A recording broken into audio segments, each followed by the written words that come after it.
toddobaadkan unbay ahayd markii masjidka Tawfiiq ee ku yaala magaalada Oslo ee dalka Norway ay ka soo dhex muuqdeen muuqaalo dad soo duubaya oo gudiyada masaajidkaasi ah kuwaasi oo isugu jira culimaa u diin haween iyo gudiyada masaajidka oo qaarkood ku qaylinaya masjidkii in uu qaybsan yahay isla markaasina uu ka dhex abuurmay jabhado markaasoo qabiilo ay qaarkood afka ku dhufanayeen gudiga masjidkan ayaa la doortaa labadii sanaba mar laakiinse inta badan waxa khilaafka uu sii kordhay markii dhinac ka mid ah uu ku qanci waayay sida la sheegay markii la soo gudbiyay gudigii ugu dambeeyay ee la doortay sidoo kaleetana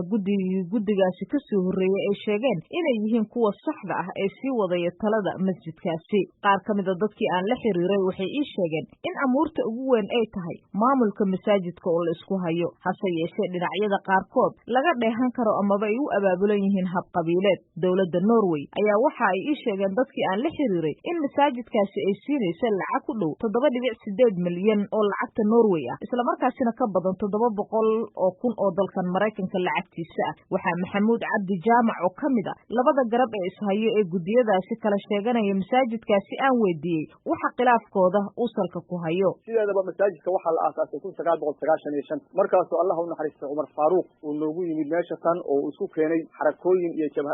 jaariyado kala duwan oo kala farfadhiya mid walbana ay waxeedahay gaarteeda u haysato mawlaceedana ay leedahay markuu isku keenay isaga magacan Tawfiiq Islamic Center u bixiyay isaga guddiga ugu horeeyay baa la magacaabay xeerkii ugu horeeyay masjidka uu leeyahay baana la qoray markaa wixii inta ka dambeeyay dadku dad walaalaad ay ahaayeen tirada dadka ee xubnaha ka noqonayana way badanayeen markii ay dadkii bateen oo lacagna aan aruursanay baan waxaan isku daynay inaan meel anagu aan leenahay aan dhisano dhismahaas bilowgiisii dhibaatadu halkaas ka bilaabay markii loo dhaqaaqay lacag aruurin oo dadka ay bilaabeen inay lacagta aruuriyaan baa waxaa socotay Soomaali mashruuca masjidka markaas loogu talagalay oo 9 nin ah oo aan xeer iyo dastuur laakiin la yiri mashruucaas masjidka wakiil ka tihiin nimankaas baa waxay sameeyeen qorshihii wax lagu dhisay qorshe ka duwan oo barbar socda ayay sameeyeen qorshahaas oo sidii masaajidka loo wareegi lahayd iyagu ay u lahaan la mufriidka u qaadan lahayd laakiin se dhinaca kale ee ka soo horjeeda dhinacaasi ayaa waxay ii sheegeen in doorashadii labadii sano ugu dambeysay la qabtay masaajidka oo ay ku soo bixi lahaayeen gudiga 21 xubnood ah ee la doortay uu khilaafka intiisa badan ku saleysan yahay kadib markii gudigii hore ay dideen inay aqbalaan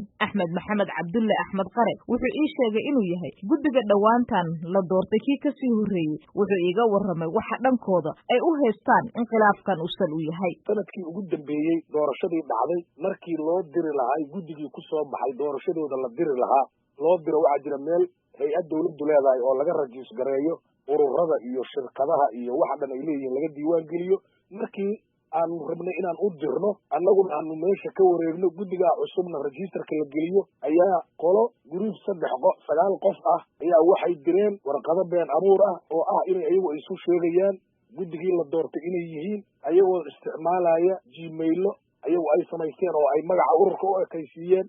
loogada urur ku lahay shibno iyo protocol iyo nidaamkii sidii loo dirayay u direen markii ay u tagay barnaamijkaas hay'adii labadii markay aragtay labadiiba annaga waa nagu soo celiyeen waxay dhaheen annaga awood aan ku kala saarna malihin Maxamuud Cabdi Jaamacna wuxuu iiga jawaabayaa wuxuu arrinkaas uga jawaabi lahaa waxaa jira laba organisation oo isbarbar yaallo oo midna uu dhismaha ku qoran yahay ilaalintiisa iyo dayactirkiisa midna waa organizationkaas sameeyey waa organizationka saxda ee dhabta ee wax walbaba go'aankeeda iskale marka inqilaab bay waxay damceen inay ku sameeyaan dhismihii oo dhan inay iyagu horta isku qoraan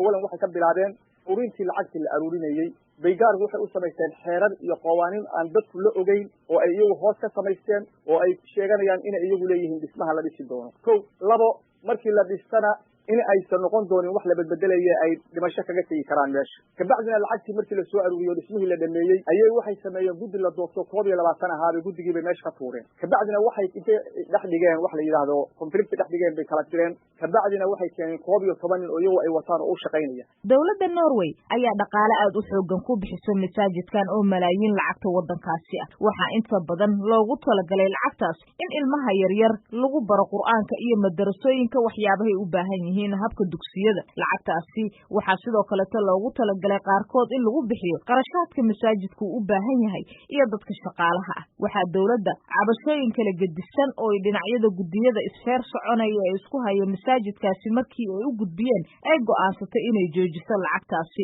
Wargeysyada ugu waaweyn dalkaasi iyo warbaahinta qaybaheeda kala gedisan ayaa qoray khilaafka dhan kastaba waxa uu dhanka kale ku eedeynaya in uu boob iyo dhac iyo wax faramarooqsi uu asagu wado. Dawladda Norwayna waxa ay ka taagan tahay jaaliyada Soomaalida iyo masaajidka muslimiintiisuba ha ku soo heshiiyaan arrintan. Waxaa jira culimaa u diin ka kala yimid dhinacyada dalalka Scandinavian-ka iyo Yurub iyo sidoo kale Soomaaliya. Kulligood xal arrintan ayay u waayeen. Cumar Cabdi Afey waxa uu degan yahay magaalada Oslo ee dalka Norway. Waa saxafi isla markaasina nin madax bannaan oo shaqaysta. Xaalad aad xasaasi ah kadib markii khilaafkan uu dhacay ay soo banaanka u soo baxday dhibaatadan waxaa wax ka qoray ilaa dhowr majalladood ama wargeysyada ugu afka dheer ama idaacadaha wadanka kuwooda ugu afka dheer. Idaacadda markii ugu horreysay soo qortay waxaa la yidhahdaa NRK, waana idaacadan maaragtay qaranku u leeyahay.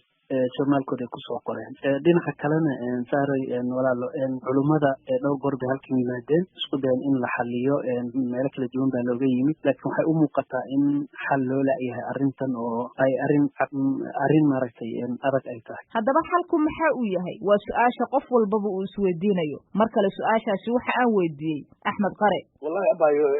walaal xalku waa on labo. Waxa meel annaga waxaan joognaa wadan nidaam laho sharci la aan ognahay aan joognaa. masaajidka waxa dhaqaalaha siiyo waa dawladda, ma ahan dad Soomaaliyeed ma siiyaan. Laba shay haddii conflict uu yimaado ama iskhilaaf in dadku dhexdooda ka heshiiyaan waa wado oo ayagu walaaltinimadooda iyo diinkooda iyo qiyamka ayagu ay leeyihiin ku wada hadlaan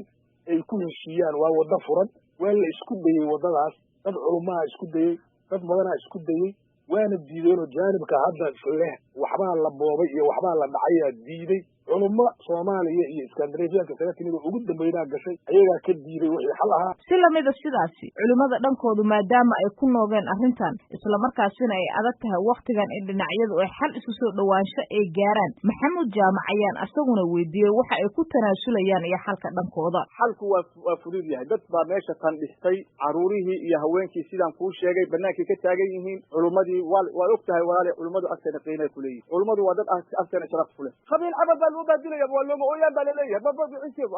كذا واحد كشيء باقر رجع قلب حروب بعد قبل مركز دباتها كتلا جاي بيسمع من شقب صري يالسوق بقب صري قبيل السوق كمالهن ذاك يجا كذا شيء ده أهل الشرف أولي ده أهل الدين أولي شكل صباحا هاتوكما أكو مشكلة دن مساجد كويا الله أصله كلي سيدو قريتو أرمها اسكو قبقب سيدو جدية ده خلافية ده لنعية ده ديميدية ده سيدو قريتو هبك قبائل ده مساجد ده الله فرنا يسمى به وجودن بيسي ayaa guud ahaanba qurbaha qabsatay. Warbixintan midda xigta waxa aan ku eegi doonaa masaajidada waqooyiga Ameerika iyo Kanada iyo meelo kamida Yurub iyo sida dhibaatooyinkan ay uga jiraan.